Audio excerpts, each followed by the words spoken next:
So I want to introduce everybody tonight to Mr. Jae Alexander. Give him a warm welcome. Appreciate it. So Jay, tonight, man, we just want to walk through your journey. A lot of people in the room are at where you are at right now. A lot of people aspire to be where you are. So from the very beginning, man, how did you even get into real estate investing? Yeah, I do get asked that question a lot. So actually, I've always been an entrepreneur. I started out as an event promoter, so we would do a lot of, we would bring events into town. I'm from Baton Rouge. I reside between Baton Rouge and New Orleans, and we would do a lot of parties and, concerts and events and different things like that. A lot of the players from LSU, we would do a lot of their draft parties whenever they were drafted to the NFL and all of that kind of stuff. So my goal was to scale that up and take my money and put it in real estate. And but my wife, she started pushing real estate a little more. And it's a different type of lifestyle, and I was struggling between my spirituality, trying to get that right, and then kind of like the nightlife type thing. So it was a conflict. So I ended up giving that up and listening to my wife and going, head first, putting that same energy into real estate. Yeah. So what walk us through the very first transaction that got you that taste of real estate? Yeah. So the very first transaction. Well, I started back in 2007.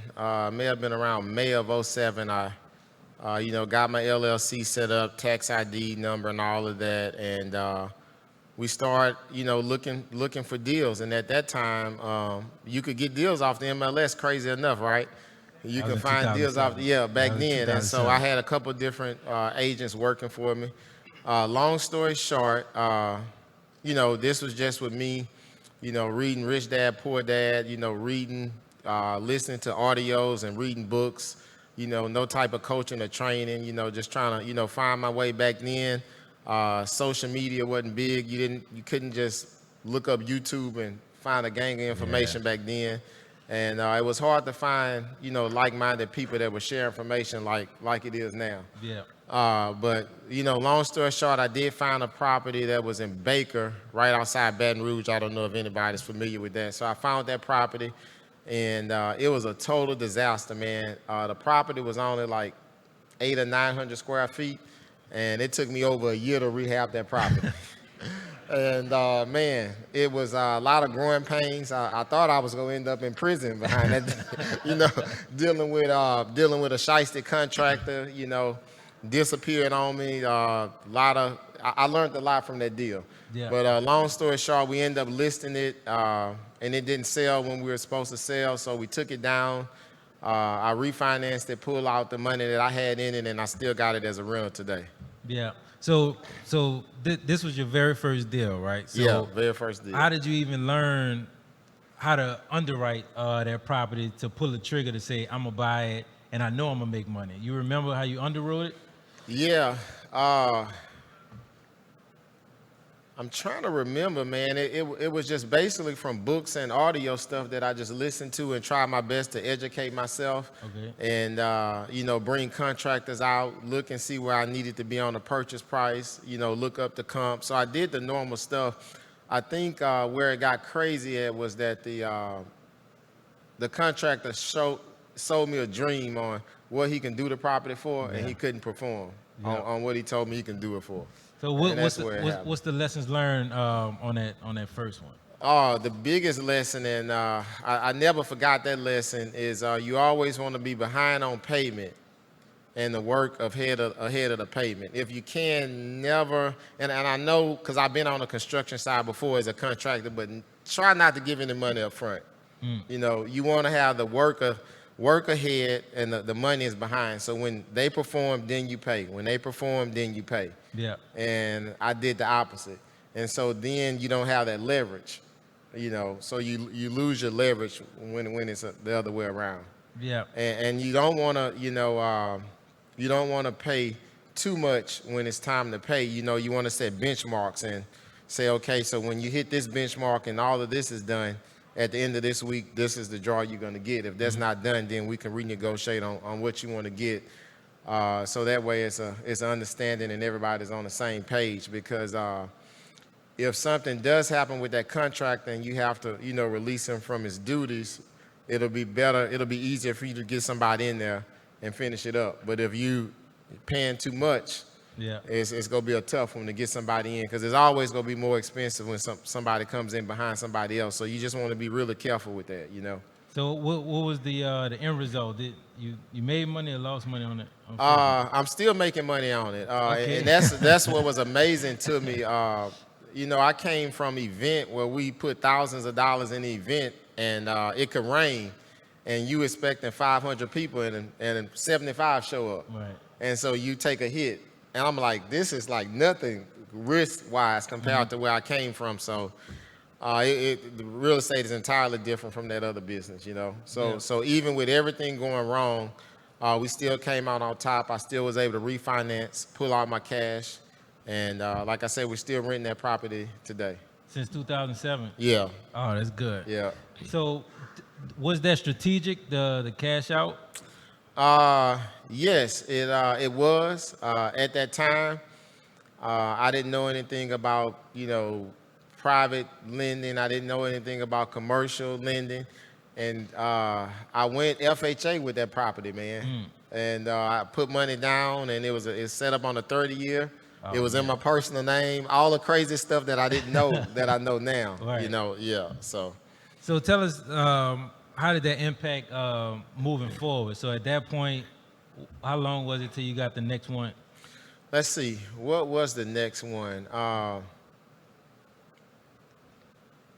Trying to remember. Okay. All right. So the next one, by this time, my sister was in Kansas City, Missouri, working for Westbank out there, and I was convincing her that, hey, we gonna scale this business up. I need you to come in and help me run it. At this time, I was still working a full-time job. My wife was working, full-time as well. And I say, hey, if you and my nephew move down, I can find a property, we renovate it, and I'm gonna pay all the bills. We stay on one side, you stay on the other. And so I found another property that was distressed in Baton Rouge, and I did a total rehab on it, and I had kind of like a split floor plan, and me and my wife was on one side. She moved down and stayed on the other side. So that was my second property, which ended up being a personal property, which actually I just sold that property to my barber 2 weeks ago. Okay. And we cashed, it was like about a 50, 60 grand profit on it. I Yeah. just sold that property, to my barber. But that was my second property. And the third one, was in Baker again. It ended up being a flip, and it moved a lot smoother, and we made out pretty good with that one. Okay. So tell us a little bit about what you learned about the lead generation part, right? Because I know Yeah. there's real estate investing, and then there's a real estate investing business, right? Right, So when you're right. trying to build a portfolio, leads are good, deals Right, are good, but right. when it's a real estate investing business, Yeah. because when you brought your sister down, it sounded like Yeah. you sold her. I This is did. gonna be an operation, I right? did. I so really the did. first one was from the MLS. How was the second one, and what did you learn about generating leads moving forward? Right. So the second one and third one, it was we ended up buying that from a local banker. But the fourth one, so this is what I learned. Fast forward a year or two later, I ended up joining Fortune Builders back in like 2010, 2011 or something like that. I can't remember when it was. So this is when the education things start to come in. That everybody should probably know about Fortune Builders and stuff. And I ended up joining that, and they were talking about marketing because I wasn't doing any marketing at the time. And, one of the things was bandit signs. And I'm like, this stuff's not going to work, man. I say, well, let me roll the dice on it, And I started to do it, and it started to work. So that was really my main source of deals for a couple of years was bandit signs, and we would put them out weekly. Before that's a whole nother story before they outlawed it, Yeah. But at the time it was still good, and it was like only me and another guy at the time that was putting them out around the city. So I would definitely generate leads from it. Yeah. And now at this point, so at the fourth deal, now you guys are starting to scale up. You Right. thinking it's starting to evolve in the business at this point, or What is it starting to look like? Or is it just building a portfolio? Yeah, so at that time we were flipping and doing rentals, and that's when I found out about commercial lending and buying these properties in your LLC versus your personal name, and that was a big thing for me because they didn't limit you. You didn't have to go through the ringer like you did with the FHA and conventional. Yep. And then, of course, it was in your LLC, so it was the liability thing that was a protection. So we went into that. At this time, I got my marketing going. So that's when I brought my wife in. So I brought my wife in the business, and she was kind of handling the calls. We had like a little prepaid phone. We call it the bat line.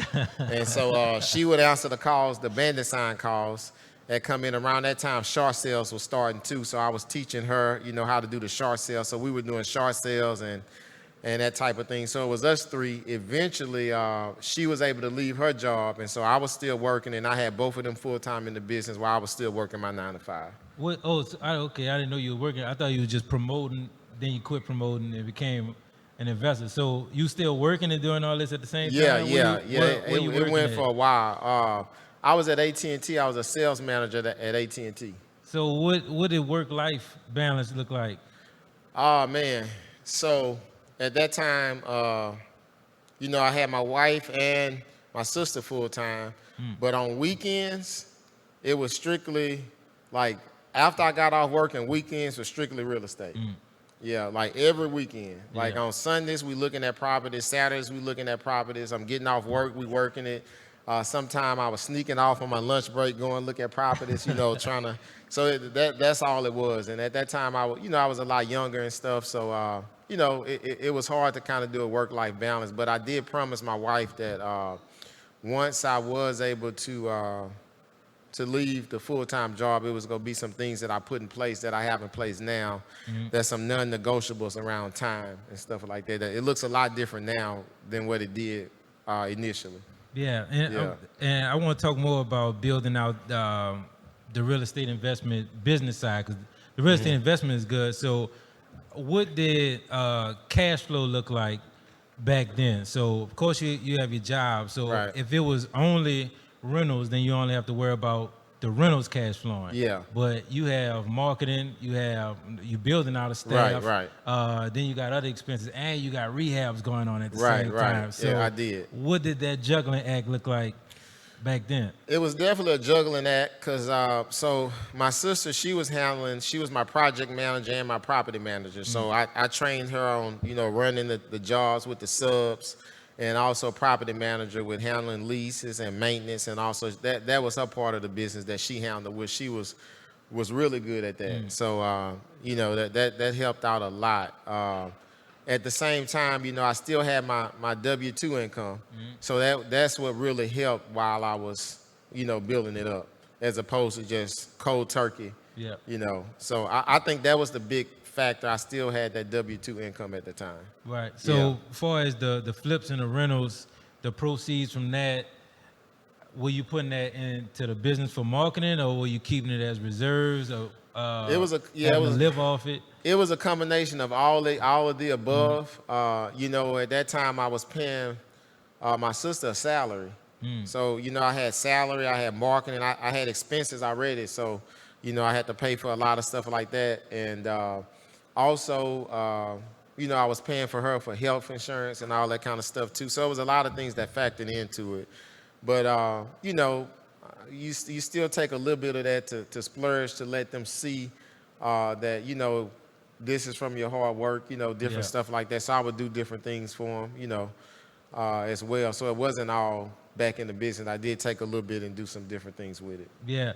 Talk a little bit about what you learned about the LLC. So the FHA financing, we know it could be scrutinized very bad, but it Yes. is very cheap money, so it does Yeah. cash flow. So now you learn about the LLCs. Yeah. What is it that you learned about it that made you see that you could scale up with the LLCs? Well, the commercial funding, at the time when I learned about that, it was like no limit. Like when you did that commercial funding, you still personally guaranteed it, but it didn't show up on your credit report. So that blew me away. Yeah. I was like, it's about to be on. And so, and it's really good from the personal side too, because when you're going to buy your personal home or personal car, you don't want all that popping up on your credit like that. So, I found out about that kind of late. So I had maybe about 5 properties on my credit already.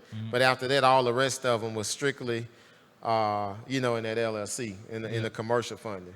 And what about approaching those lenders? Tell us about lesson learned about how to partner with lenders if you want to take that LLC approach. Right. So it's a lot easier now. The game is so much easier than it was back then. So what my wife did, she at that time it was still a phone book. So she went through the phone book, and she just all the local community banks. She called every last one of them, and she had this little script that I had her do as far as, do they do the commercial lending? Do they require personal guarantee? What are the terms? What's the AM on it? What's the interest rate? And she did this for like all the community banks in town, and she set up meetings with them. Yeah. And why community banks? I think that's important. yeah, they're relationship based. Okay. And once you build that relationship up with them, even if some things are kind of shaky with you, whether it's debt income ratio or maybe even credit, if you've proven yourself and they trust you and they know that you got a machine and you know how to make the deals work, they're gonna roll with you. And what type of relationship? Because some of the tellers used to know my name, Yeah, but that ain't yeah. the type of relationship I needed. Yeah, right. So you wanna have a relationship with that commercial banker. Okay. That's the person that you turn in all your docs and all your information into. So they want to feel good that you know what you're doing, you know how to run numbers, you know how to run jobs, and also if something does go wrong, you have some kind of cushion to make it right. Yeah. And when you continuously prove to them with multiple deals, it gets better and better, and it gets easier and easier. And most of the time, if it's a good local bank, they start to move a lot quicker. Yeah. And they start to vouch for you at the meetings when they're meeting on your loan. Yeah. What's a trick or a hack that you kind of uncovered to cultivate those relationships in a little bit better manner than somebody walking in off the street that probably have the same qualifications as you, but you nurtured their relationship with the bank in a different way? So what's another approach you discovered that works? Yeah. It depends if you got experience or not. A credibility packet is always good. Just, like a resume on yourself, example of some deals you've done, to try to leverage. And if you hadn't done deals, maybe you have a partner, somebody that's done deals that you can leverage some of their deals and referrals and all of that kind of stuff. So the average person is not going to turn in a credibility packet, so that's good. And also if you can, take them out to lunch. And I've done that with a couple of my bankers. Yeah. Took them out to lunch. So that also helps too. Yeah.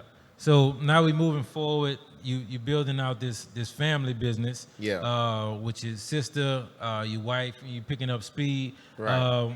What does it start to look like when you start getting comfortable and thinking about leaving that 9 to 5? What evidence you started seeing in the business to say I might could do this full time? Well, my thing was when I felt like me and my job was causing me to lose.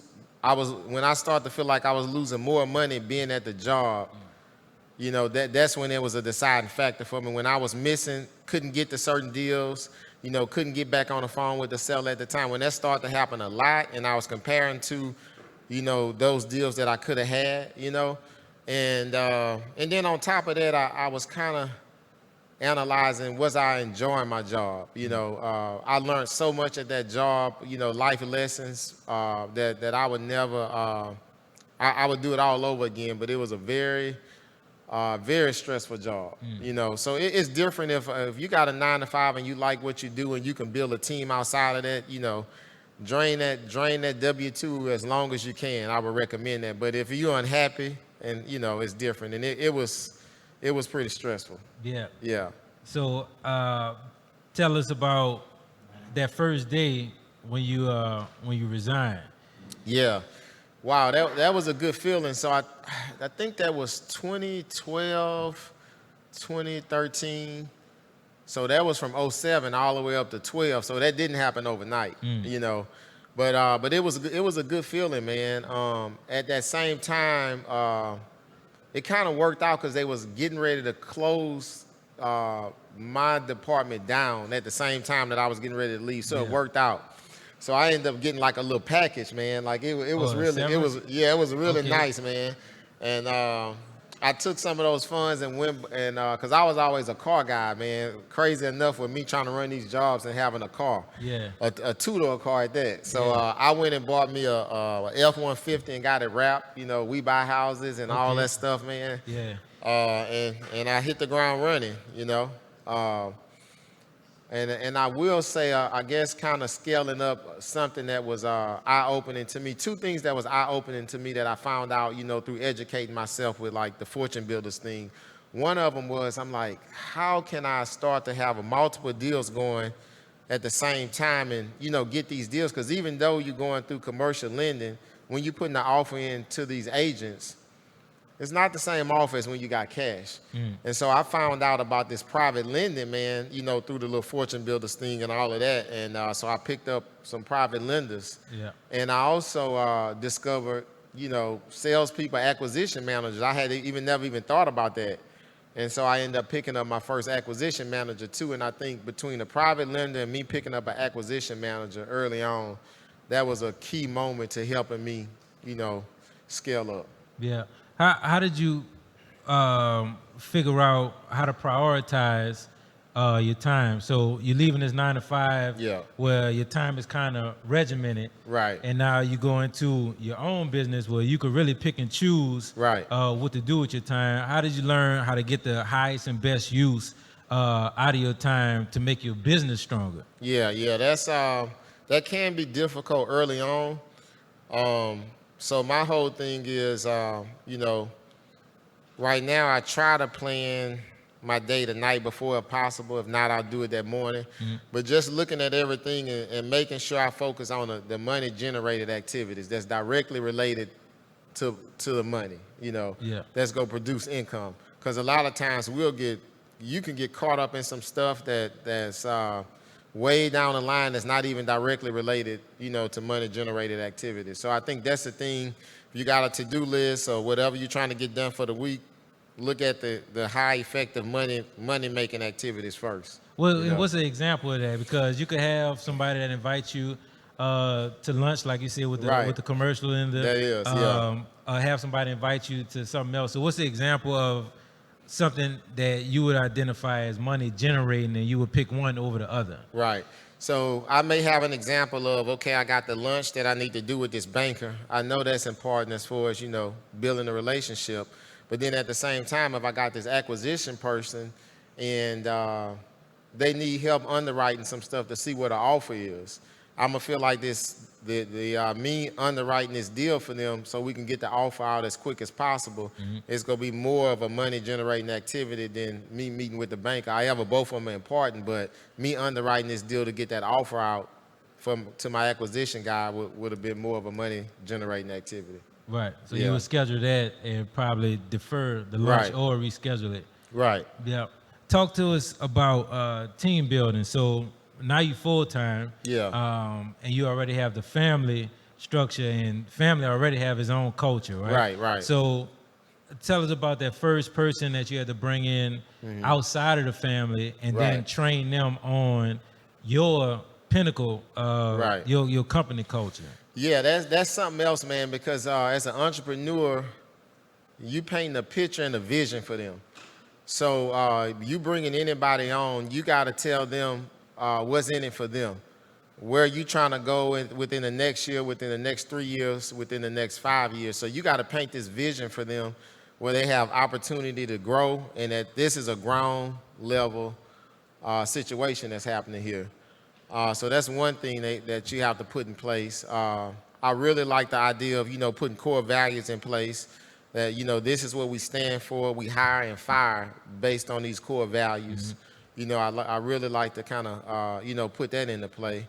And I think culture is real important for them to see how you operate in your business. And of course, the couple of people that I brought on initially, they kind of knew my track record from other things that they kind of knew me already. So I think it's a combination of the person you are and the character, the culture that you're creating, the vision that you're setting, and you communicating to them what's in it for them by coming aboard on the team.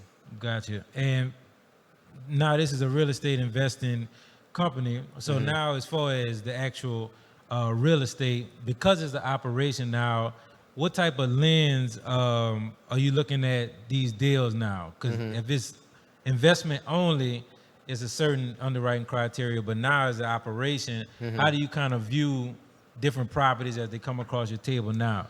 Yeah, that's a good question. You know, everybody has those different bottlenecks, you know, in your business where everything is going good and then it kind of slows up when they get to a certain point. And I know one bottleneck that I recognize. I have 2 acquisition managers now, and they were calling me about every deal. And I'm like, because I preach, like, we got to get the offers out as quick as possible.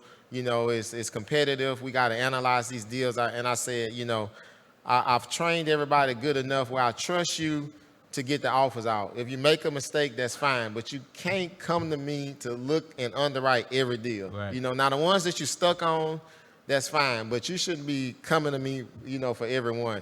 So I did create a calculator, you know, where they put in the square footage, and if it's a light rehab, a major rehab, you know, a flooded property, that kind of stuff, and they kind of calculate, you know, an offer for them. But they still have to kind of go in and look at comps and that kind of stuff too. And that did help. So it's a combination of that calculator and training that helps to kind of alleviate that that bottlenecking, you know, because you got to get those offers out there. You know, you gotta shoot the gun, you gotta shoot the shot. You know, you can't stand up there and keep looking at it. Days go by. You know, you gotta shoot it. So in addition to, you know, for example, if it's a multifamily property, in addition to your taxes, insurance, maintenance, management, things like that. Yeah. Is there anything further beyond that because you have more overhead to run an operation? Do you add that, or do you underwrite it separate because it's going to be an investment property? You just keep it property specific. Yeah, I underwrite that separately. Okay. And you know, if it's gonna be a property like that, and it's something that we go take in personally, then I would kind of be more involved with that. You know, so yeah, that would definitely be it'll be separate. Yeah. You know, because you got your active income, and then they say passive is never really passive like that. But yeah, you got your active and your passive income, so it's separate. Right. Yeah. So you work New Orleans and Baton Rouge market, which is how we cross paths. So how did that happen? Well, I guess to kind of bag up a little bit, because I'm in a couple more markets now, but the decision, I wanted to kind of scale up the wholesaling business because we were flipping, we were doing rentals, we even were doing new construction, and we were doing Airbnbs. And this was kind of a year or so before COVID happened. And I was like, I feel like we spread it too thin, we doing too much, and we not just killing it in one thing. We doing okay, but we not killing it. So I was like, I need to pick one thing that I'm just gonna become a master at and scale that. And so I said, you know what? Let me pick the wholesaling. Wholesaling was never number one, but after the 2016 flood in Baton Rouge, I started to do more wholesaling, and so I ended up picking the wholesaling. And I was looking. I started to go to these different masterminds and travel, and I said, man, I'm looking at some of my friends in Tampa and Dallas and Houston, and I said, my market is not big enough. And even if you put Baton Rouge and New Orleans together, it's still not big enough to compare to Houston or Dallas or Tampa. But I said, so I knew I had to expand to other markets to scale this business up. And this is a work in progress in order for me to do that. So that's why I decided to go into New Orleans. Then we tapped into Shreveport, tapped into Jackson.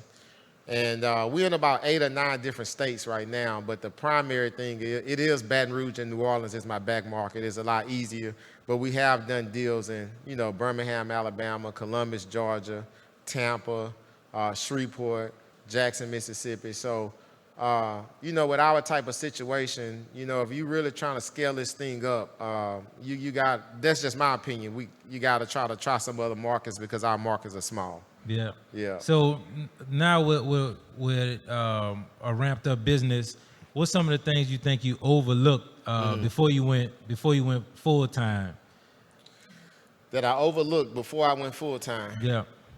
And I'm still struggling with that. It just documentation and systems and processes, man. And everybody hear this thousands of times. Yeah. And just having the discipline to sit down and do that, man. Right. And it's still not all the way done up until this day. Yeah. But I know to get to where I need to get to, that it has to be tight. Yeah. It And does. what's an example of that? So when you say documenting and processing and things like that, so what's an example of when a situation when that was not there and it should be there? Yeah. That it went wrong. Really, when you're bringing in new people, man, Okay. it kills you, with starting that whole process all over again. And it's hard on you to train somebody, especially when you don't have this stuff already documented where you can just, hand them a process map and say, so, this is how this goes. I'm going to send you these couple videos, start kind of looking at these videos. And then, I'm going to let you sit in and watch me for an hour, But when you don't have that and you just got to be hands-on with them all day, it can be rough and it can slow your scaling process down. Yeah. it talk about, which we talked about earlier today, when you move up as an executive and you kind of more in that coaching role, right? Yeah. Because when you bring on these new people, their success is not all the time. Well, their success or their failure is not their fault all the time. So what Right. did you learn about spending time with hiring people in the business and learning how much time you need to spend with them before this not the right person? Yeah, so we always know about the right person in the right seat, the right person in the wrong seat, all that kind of stuff. So, the first thing I look for is, do they have the skill and do they fit my culture?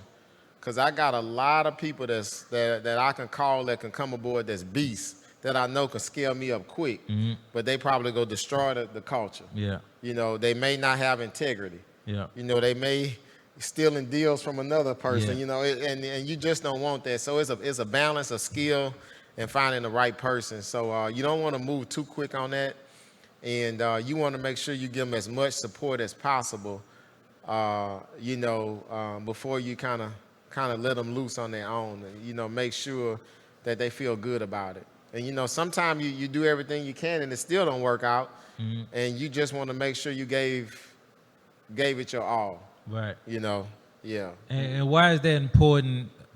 Since it's a real estate business, Yeah. right? Why is that important? That perfect fit of, like you say, integrity and a culture fit. Because it's a real estate business, what makes those characteristics important even more? Well, we all know this is a people business, and word to get around quick because these people are representing you. So one of our core values is professionalism, and so they represent all of us, me, everybody on the team. So you want to make sure it's somebody that's fitting those core values, and even if they don't quite have the skill, but if they got the will, sometimes you can teach them. Yeah. You can teach them the skill to a certain extent. Yeah, I agree. So what does the team look like today? So today we have, I have 2 acquisition managers. I have 2 lead managers. I have a transaction coordinator. And I just picked up a dispo person around the first quarter, around January. That's a VA. Everybody else is local between Baton Rouge and New Orleans, but I picked up a VA to kind of help me on the dispo end. But yeah, that's it. So 2 lead managers, 2 acquisition managers, a transaction coordinator. And so, and my main thing is marketing and dispo, and of course, regular management of the business. But my main thing that I'm still hands-on is marketing and the disposition part. Gotcha. Yeah. So the current state, the way the market is right now, in your opinion, is it? Well, now what's your approach with trying to find investment properties, because in 2007 there was the MLS. Right. So now at this point, to scale up, to build a portfolio, to find profit pack projects. Right. Today, what's your approaches today? As far as lead generation? Yeah. So right now, and as far as me going through this journey of scaling the business, is all about marketing and people now. Those are the main two things that help you scale, but you can't do it too fast. The right people and pouring gas on your marketing. And so everybody always asks me, you know, what's the main marketing thing and all of that kind of stuff. You always get that. Yeah. All of the marketing works. All of it works. You know, down to driving for dollars. It's just a matter of consistency and tracking, you know, what's working, what's not working, and tweaking. So, you know, we do PPC. We still doing texting. We do a little bit of cold calling, a little bit of mail. And, you know, we do some JVing as well, JV deals. So that's kind of what the marketing looks like as of right now. We don't do the bandit signs anymore. I've done some bench signs and billboards before, but we hadn't done that any in the last 12 months. Yeah. Of the billboards and bench signs. And is financing easier or more difficult when you have all of these moving pieces? Because your balance sheet look a little bit different now. Yeah. So now at scale, is financing more simple or is it more challenging? I think it's easier, and it depends on if you what they call if you got to pay to play. So it depends on how you're doing your taxes too. Right. You know, you can't write everything off, you know, and expect to get funding. Right. You know, you can't do that. But it is good too if you got a lot of cash coming in and out of the business that you can show statements. They like to see that too. But you do got to pay to play. So you definitely have to show that you are making money. You know, and if you do have rental properties, you know, you always have that depreciation expense that you can add back in as income with those local banks. Yeah. Which is key. And for now, how you dividing your time between both markets? Are all channels pointed to both markets, or is there a blend when you market to which market? The PPC is mainly for like, you know, I got it set up for maybe like 8 or 9 states. You know, so that's kind of like a blanket, but we kind of are more strategic and niche on our local markets, you know? Yeah. And if you had to choose, which one you going with, Baton Rouge or New Orleans? Man, you know what? I'm going to go with Baton Rouge, man. I'm going to go with Baton Rouge because I'm still, man, New Orleans changing every day, man, block for block. Yeah. So I get it wrong all the time out here, man. I agree. But, you know, that don't stop me. Yeah. I just got to pick up the phone and call you. Yeah. You know? So what's and we're gonna wrap up in a few quarters if you want to come up for needs and wants. What the transactional funding? Yeah. You want to tell us a little bit about that? Yeah. So me and a business partner of mine, we are starting to do transactional funding, especially for wholesalers that actually need to double close. We are doing that. So you know, reach out to me if you're interested in some type of transactional funding. We have funded, you know, certain deals, but we want to kind of focus on the in and out, you know, within a 24-hour type deal. If you need to do a double closing, that's what our main focus is. But if the deal is sweet enough, you know, right now we're funding a new construction project in Baton Rouge, and we got an equity position in it, and it's a builder that I know that I partnered with on some other deals before. So we're funding the whole new construction project, and we got like a equity position in there. So it just depends. I'm open to it. You know, I'll look at some stuff. Gotcha. Yeah. We're going to take a few questions also before Courtney comes up. Any questions for Jake? Alex. Yeah. Hey, so when you mentioned that personal guarantee and it doesn't show up on your credit, any hurdles you need to hit, and are they still doing that, community banks? Yeah, they are. They're still doing it, and it's normally on a 15 to 20-year AM, and it's normally set up with a 5-year balloon, and so every 5 years they redo the loan.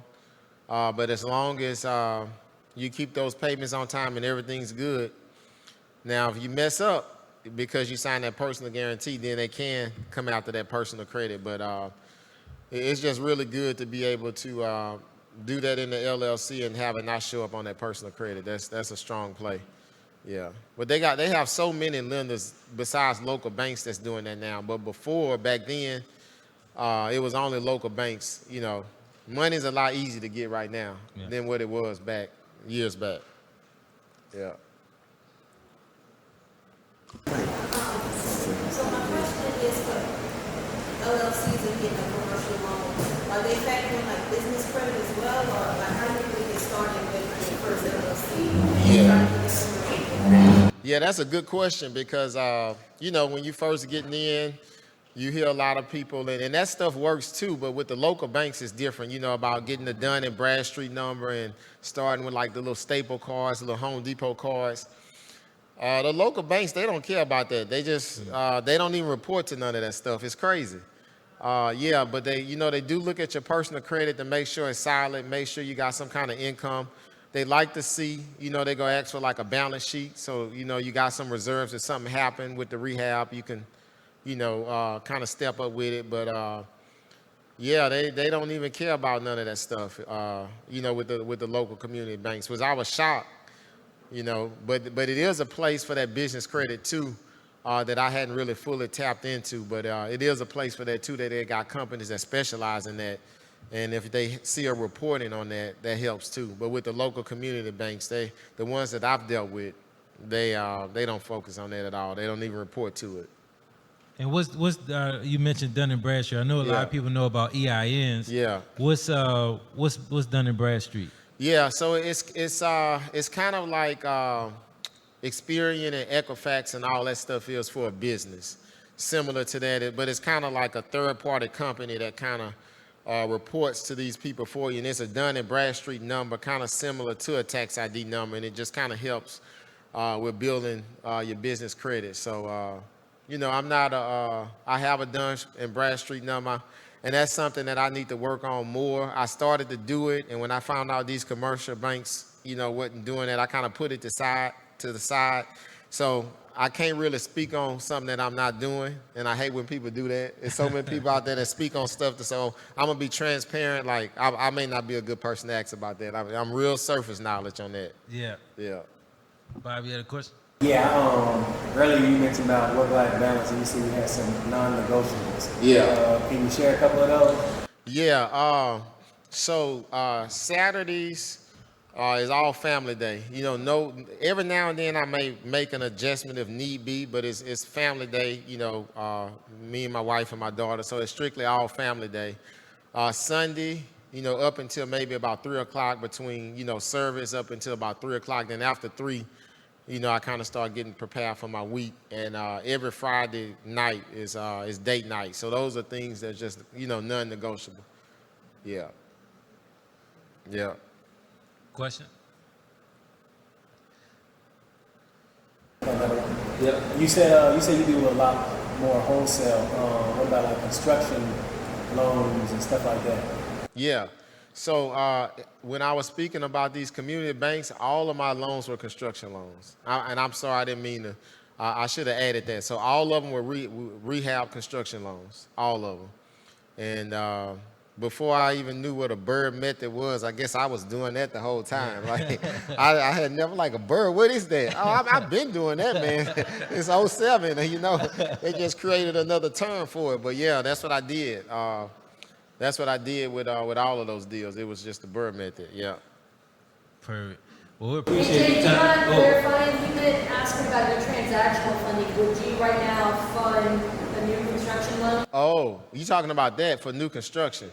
It depends. It depends on how solid it is and the amount. I'll look at it and bring it to my partner, and we'll see. Yeah, I'm sorry about that, man. Question? Yeah. So you use the 20 grand for 5-year to fund the construction, then when you refinance it? I'm Portfolio loans or those? What are you refinancing into after you use those construction loans? Or you just keep continuing the loan? Yeah, so after they put it normally in a construction loan for 12 months, and then after that you can kind of refi into a permanent financing. Yeah, so that's normally what I do. And depending on the situation and the terms, sometimes I'll ride that 12 months out interest only. You know, I may be finished with the property 2 months, may put a tenant in it, but I ride that interest out to kind of cash flow a little better. So, yeah.